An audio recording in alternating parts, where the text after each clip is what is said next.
राधे राधे। जय श्री कृष्ण। हे कृष्ण, हे मेरे कान्हा, आँखों में आंसू हैं मेरे, चरण धुलाने आया हूँ। हाथों की ये बंद लकीरें, इन्हें खुलाने आया हूँ। मारा मारा घूम घूम कर तेरी शरण में आया हूँ। भावों के ये पुष्प सवरिया तुम्हें चढ़ाने आया हूँ। भक्तों, आज आप सभी का कान्हा की गोकुल भाव यात्रा में स्वागत है। आज जो भी भक्त इस भाव यात्रा में शामिल हुए हैं, वे सभी कमेंट में अपना नाम जय श्री कृष्ण जय श्री राधे के साथ लिखें। भक्तों, आज हम गोकुल में पहुंच भी चुके हैं और लाला के आज जन्म भी हो गया है। अब नंद बाबा यशोदा मैया के तो नंदोत्सव मनाया जा रहा है, जिसमें हम भी शामिल हुए हैं और हम भाव से यह देख रहे हैं कि जैसे स्वर्ग के सभी देवी देवता इस नंदोत्सव में आ चुके हैं, गोप गोपियाँ बनकर, और सभी दूध दही फूल माखन मिश्री की होली खेल रहे हैं। नंद बाबा खूब दान लुटा रहे हैं। कोई नंद बाबा से हाथी दान ले रहा है, कोई घोड़े और कोई पालकी, और जिसे जिस चीज़ की आवश्यकता है नंद बाबा उसे दुगना दे रहे हैं। आज गोकुल में इतना दान दिया जा रहा है कि जो भी वहाँ याचक है वो बस आज ही याचना करेगा, उसे जीवन भर याचना करने की आवश्यकता नहीं पड़ेगी। नंद बाबा बहुत प्रसन्न हैं। माँ यशोदा तो अपने लाला को देखकर फूली नहीं समा रही है। गोपियाँ गोकुल के ग्वाले कान्हा के दर्शन की ललक में खड़े हैं। जो भी कान्हा के दर्शन कर लेता है, बस कान्हा की मुस्कान, कान्हा की आँखों में, कान्हा के रंग में, नीलमणि में खो जाता है और यही बोलता है कि नंद घर आनंद भयो, जय कन्हैया लाल की। ऐसे ही कान्हा का उत्सव मनाते मनाते 6 दिन हो जाते हैं। गोप गोपियाँ ग्वाले सभी आनंदित हैं। बस अपने घर का काम करके पहुंच जाते हैं यशोदा के भवन में अपने लाला को देखने। नंदोत्सव के बीच में कान्हा को 6 दिन हो जाते हैं। गोप ग्वालों को पता भी नहीं चलता, क्योंकि नंद बाबा इतना दान लुटा रहे हैं। गोकुल में इतना आनंद है कि पता नहीं चलता कब दिन हो रहा है और कब रात। अब 6 दिन हो चुके हैं और आज छठी माता का पूजन है, छठ का उत्सव है। सारे गोपियाँ मंगल गान कर रहे हैं। गोप छठ की पूजा की तैयारी में लगे हैं। इसी बीच नंद बाबा चलते हैं कंस को कह देने के लिए और गोकुल का भार गोप ग्वालों को सौंप जाते हैं। अब गोप गोपियाँ सभी नंदोत्सव मना रही होती हैं, मंगल गीत गा रही होती हैं। यशोदा के लाला को देखकर फूली नहीं समा रही होती हैं। इसी बीच पूतना नाम की राक्षसी, जिसे कंस ने कान्हा को मारने के लिए भेजा है, सुंदर युवती का रूप धारण करके आती है। सभी गोप वाले उसे देखते ही रह जाते हैं। वह इतना सुंदर रूप धारण करती है कि सभी आपस में कहने लगते हैं, शायद देवलोक की देवी हमारे कान्हा के दर्शन करने आई है। और पूतना उनके पीठ से मटक मटक कर ऐसे चलती है कि सभी बस उसे देखते ही रहते हैं। किसी को कोई पता नहीं चलता कि यह पूतना नाम की राक्षसी है। ऐसे ही बढ़कर पूतना पहुंच जाती है माता यशोदा के पास।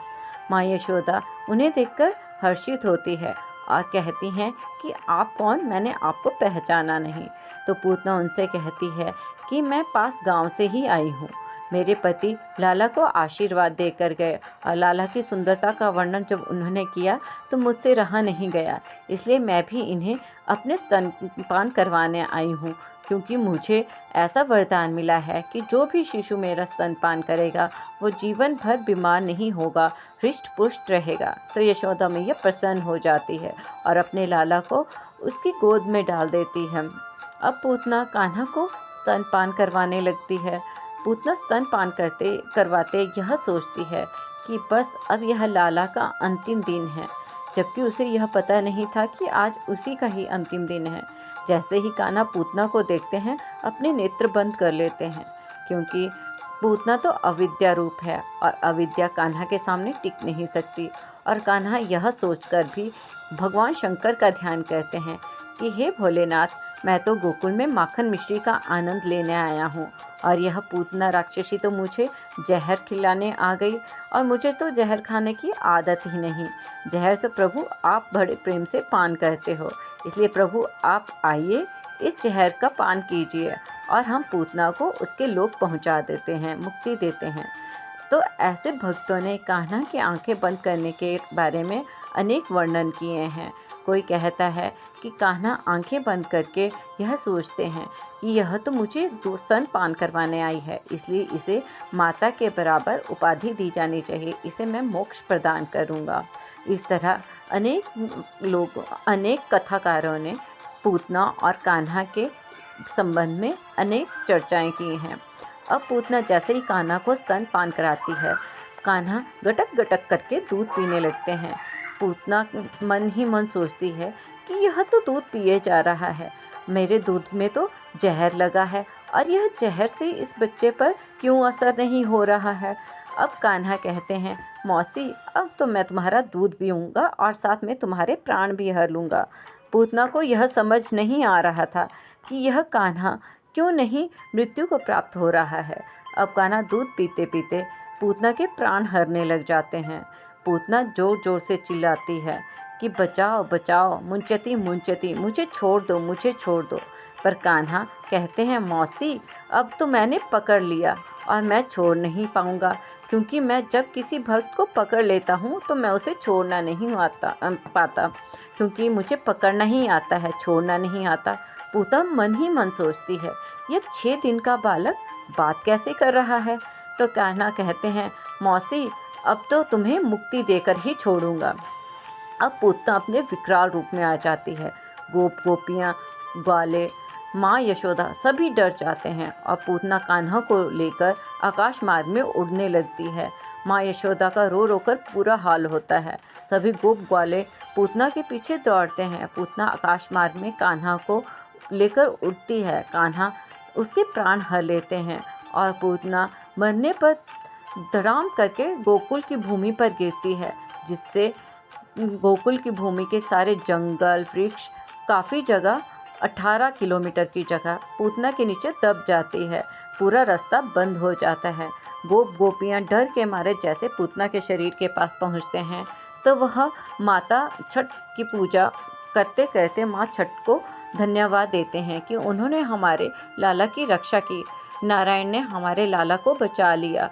अब वो सीढ़ियाँ लगाकर पूतना के शरीर पर चढ़ते हैं और लाला को नीचे उतारते हैं। गोपियाँ अपने वात्सल्य भाव से कान्हा को गैया मैया के पास ले जाती हैं और गैया की पूंछ से उनका झाड़ा करती हैं। लाला हंस रहे होते हैं, क्योंकि गोपियाँ कहती हैं, हे गोविंद हमारे लाला की रक्षा करो, हे नारायण हमारे लाला पे आई बलाएं सारी दूर करो। तो लाला मन ही मन सोचते हैं, देखो रे कितनी भोली गोपियाँ हैं, सारी मेरे ही नाम से मेरा ही झाड़ा कर रही हैं। जब कान्हा हंसने लगते हैं तो सब प्रसन्न हो जाते हैं कि अब कान्हा के ऊपर से बला टल गई और सब कान्हा को ले जाकर माँ यशोदा की गोद में डाल देते हैं। माँ यशोदा अपने बालक को गोद में ले जाकर छठी माता का धन्यवाद करती है और नारायण को भी प्रणाम करती है कि उन्होंने उनके लाला की रक्षा की। यह दृश्य अत्यंत ही लुभावना था। हम सभी इस दृश्य को देखकर आनंदित हो जाते हैं। भक्तों, आपको यह भाव भरी कथा कैसी लगी? यदि पसंद आई तो कृपया इस वीडियो को लाइक करें, अधिक से अधिक शेयर करें, हमारे चैनल को सब्सक्राइब करें और कमेंट में राधे राधे अवश्य लिखें।